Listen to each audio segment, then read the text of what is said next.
আর্যিকর? হ্যাঁ, আর্যিকর থেকে ও বেরোবে। হ্যাঁ। তো আর বলো এবার। বলছি ওটা হয়েছে কি বলতো, ও 2টো অব্দি পেশেন্ট দেখেছে, ঠিক আছে। রাত্রি পেশেন্ট 2টো? রাত্রি 2টো, ঠিক আছে। আচ্ছা। 2টো অব্দি পেশেন্ট দেখেছে, দেখে রুমে এসে অনলাইনে অর্ডার করে 4জন বন্ধু মিলে খেয়েছে, ডিনার হুম করেছে। হুম করে ও খুব টায়ার্ড ছিল, যেহেতু 36 ঘন্টা ডিউটি ছিল, হুম টায়ার্ড ছিল। ও কি করেছে, ওই সেমিনার রুমে গিয়ে হুম শুয়ে পড়েছে একটা রেড কালারের ব্ল্যাঙ্কেট ঢাকা দিয়ে। হুম। কিন্তু তারপরে মানে সেমিনার রুমে এমনি কি তোমাদের ওরকম সেমিনার রুমে টুমে ঘুমানো হয়? মানে আমি যদিও কোনো আইডিয়া নেই, ওই জন্য জিজ্ঞেস করছি। না, এবার একটা রেসিডেন্টাল ডক্টর রুমস থাকেই, আচ্ছা। বুঝতে পেরেছিস, তারপরেও সেমিনার থাকে। এবার হুম। সেমিনারে একটা বেড থাকে, আর আচ্ছা ডক্টরস রুমে 2টো 3টে, যেরকম বড় ঘর হবে সেরকম বেড পাতা থাকে। আচ্ছা আচ্ছা। মেনলি ডক্টরস রুমে শোয়ার কথা, ঠিক আছে। হুম হয়েছিল কি, ওকে বডিটা পাওয়া গেছে সেমিনার রুমে, হুম কিন্তু ঘুমাচ্ছিল ডক্টরস রুমে। যে হুম রুমটা তোর এখন ভাঙা হয়েছে, দেখেছিস রুমটা ভেঙেছে, হুম হুম হুম হুম, একটা ভিডিও ঠিক দেখছিলাম। বাথরুমের পাশেই, হুম ঠিক আছে, মানে বাথরুমটাকে অজুহাত দিয়ে হুম ওই রুমের দেয়ালটা ভেঙে দিয়েছে। অ্যাকচুয়াল কাণ্ডটা ঘটেছে তোর ইয়েতে, ওই রুমটার ভেতরে, ডক্টর রুমে? ডক্টরস রুমে। ডক্টরস রুমে ঘটনাটা ঘটেছে, ওই বডিটাকে তো ডক্টর ধস্তাধস্তি। রুমে ওই দিন আর কেউ ছিল না, খালি মানে অনলি ওই দিদিটাই ঘুমাচ্ছিল? হ্যাঁ, এবার তোকে আমি বলি, অন কলে নিশ্চয়ই একজন থাকবে না, ওরা হুম জুনিয়র সিনিয়র মিলিয়ে থাকে, এমনকি থার্ড ইয়ার একজন থাকবে, সেকেন্ড ইয়ার একজন থাকবে, হুম প্লাস ফার্স্ট ইয়ারের ইন্টার্নশিপরা যারা থাকে তারা ইন্টার্নরা থাকে। হুম আর চেস্ট এমন একটা ওয়ার্ড হচ্ছে, কোভিড এর পর থেকে প্রায় হামেশাই সবার শ্বাসকষ্ট হচ্ছে, মানে আসছে মানেই শ্বাসকষ্ট হচ্ছে। হুম আর চেস্ট ওয়ার্ড আর চেস্ট মেডিসিন দুটোই হুম পাশাপাশি ওয়ার্ড, হুম ঠিক আছে। হুম। তো কেউ কি শুনতে পায়নি?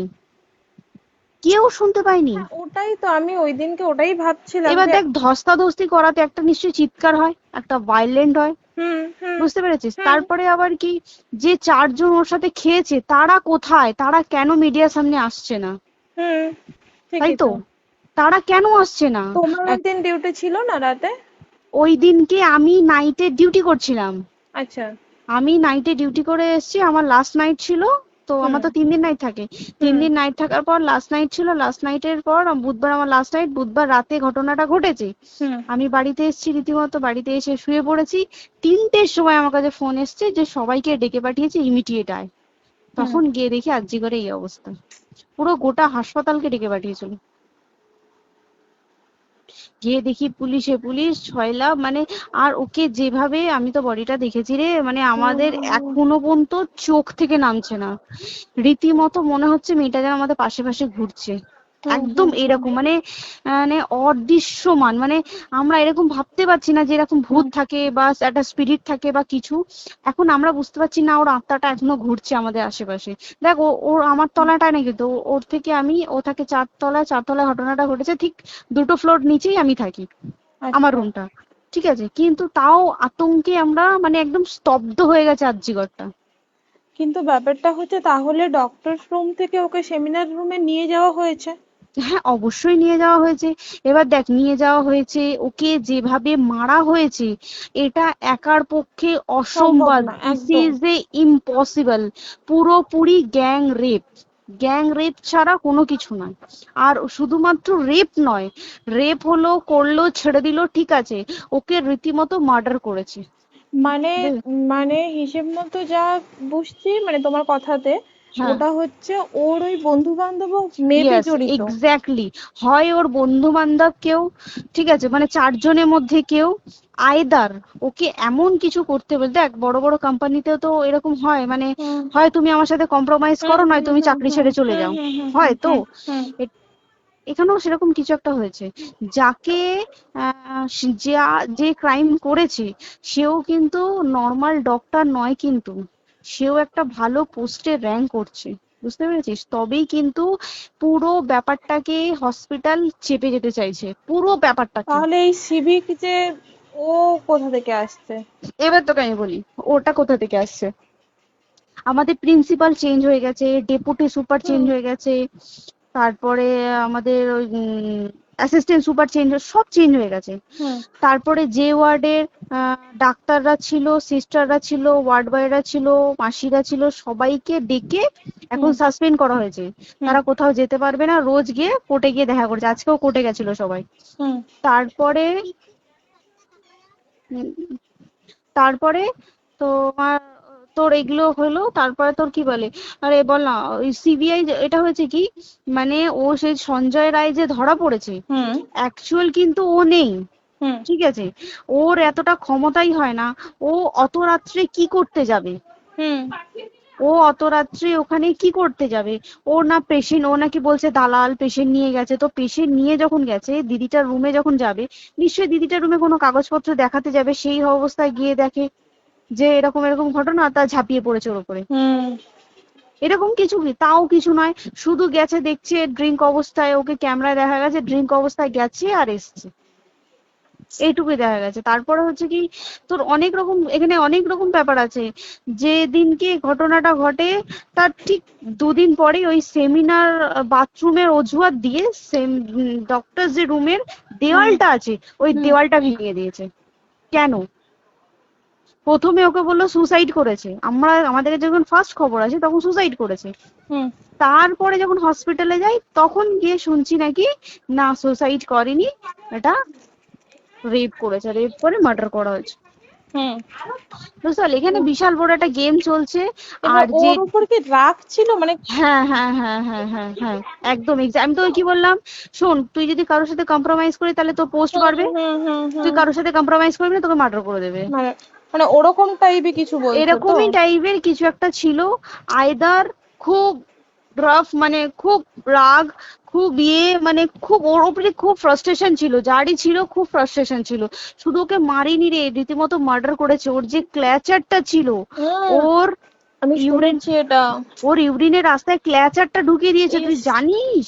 মানে কি বলবো, মানে ওকে দেখা যাচ্ছে না, আমরা তো দেখেছি নিজের চোখে, ওকে দেখা যাচ্ছে না, মানে একটা ব্লিড। মৃত্যু কতটা, মানে এইটা মানে প্রচন্ড কষ্ট পেয়ে একটা মেয়ে মারা গেল না? আর ওর যে গলাটা চেপে ধরেছে, আহ ওর ওই চেপে ধরাতে মানে এতটাই জোরে চেপে ধরেছে যে ওর চোখ ফেটে রক্ত বেরিয়েছে। আহ, ছি, ছি, ছি। বুঝতে পেরেছিস? মানে মানে কি বলতো, যদি ধরা পড়ে না, উচিত মানে যারা এটার সঙ্গে দায়ী না আর এই ওদের। যে সিবিআইটা হয়েছে, সিবিআইটা একমাত্র আমাদের জোরেতেই সিবিআইটা এসছে।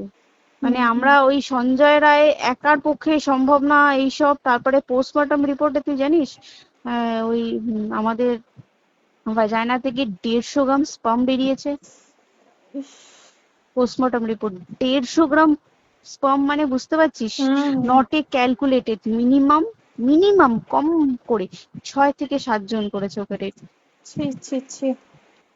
ওই জন্যই তো আমরা এতটা বেশি ভাইলেন্ট হয়ে গেছি, বুঝতে পেরেছিস? আর তারপরে আমাদের, দেখো, একটা মেয়ে তার কাজের জায়গাতেই ছিল, এমনটা নয় যে রাস্তাঘাটে কোনো বিপদ, ও তার কাজের আরে জায়গাতেই সেফ নয়। শোন, দেখ বড় বড় কোম্পানিতে কি হয়, রুমের ভেতরে এগুলো হয়, মানে ধর রুমের ভেতরে হলো, যেমন কল সেন্টারে হয়, নাইট হুম শিফটে হুম হয়, হুম হুম। এইগুলো একসেপ্টেবল। বাট হসপিটাল হচ্ছে কিন্তু এমন একটা আরজি এরিয়া, করের মতো একটা, হ্যাঁ। আরজি কর বলে না, যে কোনো হাসপাতালে কেউ যদি স্ব ইচ্ছায় কারোর সাথে রিলেশনশিপে গিয়ে করতে চায় সেটা আলাদা জিনিস কিন্তু, হুম ঠিক আছে? হুম কিন্তু কেউ কারো বিরুদ্ধে এইভাবে করতে পারে না রে, তুই জানিস না? মানে ওয়ার্ডে দেখ, কম বেশি আমরা সবাই ঘুমাই, কম বেশি আমরা হুম সবাই জেগে হুম। থাকি, জেগে তো থাকি। তাতে কি কেউ শুনতে পায়নি? তার কি একদম সেটাই। ভাইলেন্স ছিল না?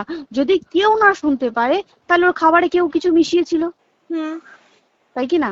হুম হুম সেটাও পোস্টমর্টম রিপোর্টে মানে লিক করছে না, যে কেন খাবার খাবার ও তো খাবারটা খেয়েছিল, সেটা তো নিশ্চয়ই পেটেই ছিল, পেট থেকে তো হুম বমি করে বের করে দেন, সেটা হুম তো ফরেনসিক রিপোর্টে কিছু বলবে। হুম আর তুই জানিস না, দেনার দেন মানে, ধর পোস্টমর্টম রিপোর্ট আসতে 3 দিন সময় লাগে।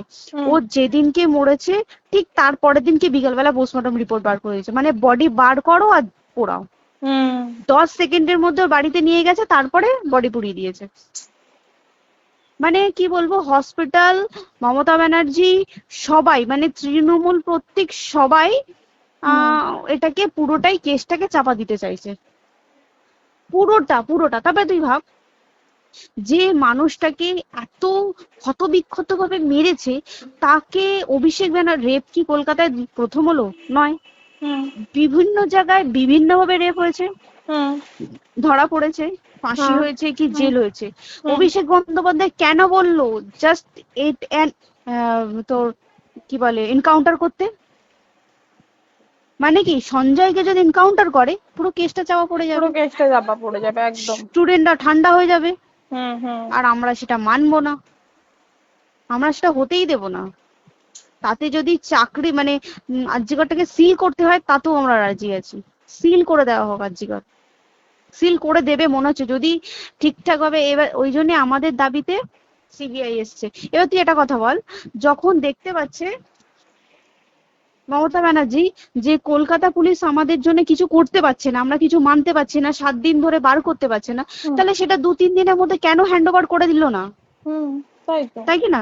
তারপরে দেখ পিডব্লিউডি একটা লো পোস্টের মানুষ, মানে যারা ভাঙচুর করে, মানে সিমেন্টের যারা কাজ করে হুম তাদেরকে পিডব্লিউডি বলে। হুম এবার পিডব্লিউডির নিশ্চয়ই হায়ার অথরিটি থেকে অর্ডার এসছে তবেই ওরা গিয়ে ভেঙেছে। ওরা হুম নিশ্চয়ই পাগল নয় দুম করে গিয়ে কোনো গভর্নমেন্ট প্রপার্টি ভেঙে দেবে।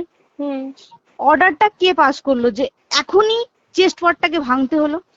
সিবিআই আসা পর্যন্ত অপেক্ষা করতে পারতো। কারণ আজকে অত বড় বিক্ষোভ হবার কারণ কি হচ্ছে, একটাই কারণ, যে মেয়েটি মারা গেছে ঠিক আছে, কিন্তু তাকে এত বেশি মলেস্ট করে, এত বেশি রেপ করে বা বেশি ওকে মেরেছে, তার কি কোনো প্রতিবাদ নেই? তুই কোথায় সেফ পাবি তুই আমাকে বল? তুই ধর চাকরি ছেড়ে আজকের সরকারি চাকরি ছেড়ে তুই প্রাইভেটে যাই, প্রাইভেটেও তো তাই একই কোথাও না অবস্থা, একদম একদম। প্রাইভেটেও একই অবস্থা। তুই কোনো চায়ের দোকান খুলে বসবি, অনার্সশিপে তুই বসলেও তাও এসে তো হাজার ছেলেরা থাকে, হুম হাজার ছেলেরা টিজ করে, তুই কোথায় কি করবি? তাহলে আমাদের সেফটি কোথায়? আমাদের মুখ্যমন্ত্রী মমতা ব্যানার্জি সে একটা লেডি হয়ে তাহলে আমাদের কি সেফটি দিয়েছে? আমাদের কি লক্ষ্মী ভান্ডার দিলে this is a problem solve? পুরো মাসের আমাদের কি সব খরচা চলে যায় লক্ষ্মী ভান্ডারে? জানি না, আই ডোন্ট নো, মানে আমরা প্রচুর ক্ষেপে আছি, প্রচুর, মানে এর বিচার না চাওয়া পর্যন্ত তা তুই ঠিকই তো। ভেবে চল কি এটা সলভ হবে না। আমরা মানে বিচার আমি নিয়ে আমি কথা বলবো। 2 দিন ধরেই ভাবছিলাম তোমাকে ফোন করবো, কিন্তু মানে এটা ওটাতে হয়ে উঠছে না। আর তোমাকে তো হুম। আমি ওই দিন রাতেই হোয়াটসঅ্যাপ করলাম না। হ্যাঁ হ্যাঁ এবার হ্যাঁ তখনই না আমি ব্যাপারটা অতটা বুঝতে পারিনি, আর আমার তার পরের দিনই ভোরবেলা ডিউটি। তা হ্যাঁ। আমি খুব তারপর সাবধানে থাকিস রে, আর খুব বলো না, সাবধানে না না। থাকিস। হ্যাঁ তাই তো, এখন মানে আর তোমরাও সাবধানে থাকো সবাই। কি বলবো বল, কিছু বলার নেই। দেখ আমাদের মধ্যবিত্ত মানুষরা আমাদের চাকরি করে খেতেই হবে, সোজা কথা। একদম একদম। তাই কিনা বল? বাবার এত হুম পুঁজি নেই যে বসে অত, বসে খাবো, ঠিক আর আছে? সেই মেন্টালিটিও নেই। পুঁজি হ্যাঁ যদিও থাকে, মেন্টালিটিও নেই হ্যাঁ যে এবার বাবার তুই, পুঁজিতে খাবে। এবার একটা কথা তুই বল, চাকরিটা কোথায় গিয়ে করবো তুই একটা বল? কোন সেটাই। স্টেটে গিয়ে চাকরি করবো তুই আমাকে বল? ওই যেমন, মানে এটা হয়তো আমার মা যেমন বাড়িতে থেকে 7টার মধ্যে ঢুকে যাও, দিদিকে তো ধরো অনেক রাত অব্দি 9টা 9:30 10টা অব্দি ল্যাবে থাকতেই হয় না। এবার তুই কি করবি কি বল, কি করবে করবি? বলো তো, এখন কিছু নেই। করার আছে? দেখ ল্যাবেও তো সব ছেলেরা আছে, ছেলে হ্যাঁ আছে মেয়ে আছে, তুই একদম। কাকে বারণ করবি, তুই কাকে বিশ্বাস করবি তুই বল? তুই ধর কলিগদের সাথে খেতে বসেছিস, ঠিক আছে, তোর টিফিনটা যদি কেউ চাইলো তুই তাকে না দিয়ে পারবি?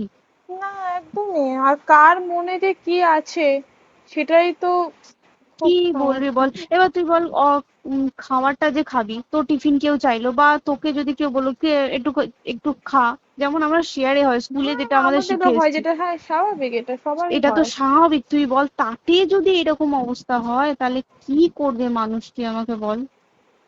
আজকেও তো তাই আমাদের দেখ না, 11টা থেকে আমাদের তোর ক্যান্ডেল দিয়ে হোয়াইট ড্রেস হুম। পরে সব শ্যামবাজারে একতা হবে। এখন আবার বৃষ্টি শুরু হয়েছে, কে জানে বৃষ্টি, কি প্রচুর বৃষ্টি শুরু হলো। কি হুম, হবে জানি না আমি। ঠিক আছে গো, টাটা। হ্যাঁ হুম চল টাটা। হুম হুম হুম। হুম হুম।